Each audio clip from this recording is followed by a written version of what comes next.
Murigaria hasi bunge Senate boigomo Senator Mochore kurwase kaunti ya Kisii Mheshimiwa Essy Okenyuri ni ganyara ko bakago ikyo swada bosio bwe bunge yo boko bwatoka semia wananchi manyekene una Civic Education Bill bosio bwe bunge yo asoko soma kwa wakabere korangano Mheshimiwa Okenyuri ni gagotebo murabiriga ni gochuko bakonya abananchi konyorobo semia bweri bagari abo yo konyora obora yobuya kurwase serikali na boigo igatia yandamange.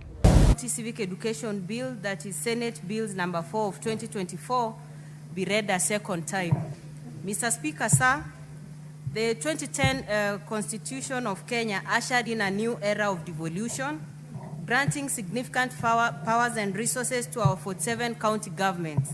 However, devolution is not just about transferring power from the national government to counties. It's also about ensuring that every citizen understands their role in this new system of governance. And unfortunately, many of our people remain unaware of their rights, responsibilities, and the opportunities available under them under devolution.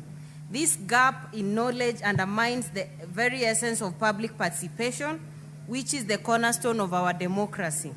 Mr. Speaker, sir, I rise today with great pride and deep sense of responsibility to move the County Civic Education Bill for consideration by this august House, because this bill, if passed, will not just be another piece of legislation, it will be a transformative tool that seeks to empower every Kenyan at the grassroots level by equipping them with knowledge and tools necessary to actively participate in governance.